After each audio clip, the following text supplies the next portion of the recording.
న్యాయం కోసం ఎంతవరకైనా పోరాడతాం. ఖచ్చితంగా మన ప్రజల హక్కుల కోసం ఎంతవరకైనా తెగిస్తాం తప్ప వెనుకకు ప్రశ్న లేదు. ఇప్పటికి కూడా ఈ వేదిక నుంచి నేను ఆంధ్ర ప్రాంత రాజకీయ నాయకులకు హెచ్చరిక చేస్తా ఉన్నా. మీ చిల్లర రాజకీయాల కోసం తెలంగాణ ప్రజలను లేచి కూర్చున్న ఈ బెబ్బుల్ని అనవసరంగా తట్టకండి. తడితే మీరే దెబ్బతింటారు తప్ప మాకు పోయేదేం లేదు. మీరే భంగపడతారు తప్ప మాకు జరిగే నష్టం కూడా ఏం లేదని చెప్పి సందర్భంగా నేను మనవి చేస్తా ఉన్నా. తెలంగాణ ఒక సర్వ స్వతంత్ర రాష్ట్రం. మీ బెదిరింపులకో మీ కుట్రలకో భయపడేది కాదు. మీరు మంచి మాటతో ఉంటే మేము మంచి మాటతో ఉంటాం.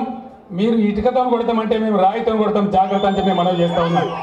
ఆంధ్రప్రదేశ్లో వాళ్ళ రాజకీయ ఎత్తుగడల కోసం, వాళ్ళ రాజకీయ అవసరాల కోసం, వాళ్ళ చిల్లరమల రాజకీయాల కోసం పోటీపడి ఈరోజు చంద్రబాబు నాయుడు గారు, అక్కడ ప్రతిపక్ష నాయకుడు జగన్ గారు మన మీద యుద్ధం ప్రకటిస్తూ ఉన్నారు. ఇది ఎంతవరకు సబబు అని చెప్పి నేను అడుగుతా ఉన్నా. ఇక్కడ ఒకటే ఒక విషయం ఈ సందర్భంగా నేను మీకు మనవి చేస్తాను. దిగవన మనం ఉన్నాం, చివరి రాష్ట్రంలో మనం ఉన్నాం. మనకు రావాల్సిన నీళ్లు దామాషా ప్రకారం రావాలి. నేను ఆ విషయమే చెప్పి నిన్న కేబినెట్లో కూడా తీర్మానం పాస్ చేసి తెలంగాణ సీఎం ఇష్టానుసారంగా మాట్లాడుతున్నాడు. ఇది మంచి పద్ధతి కాదు. మనకు దామాషా ప్రకారం నీళ్లు రావాలి.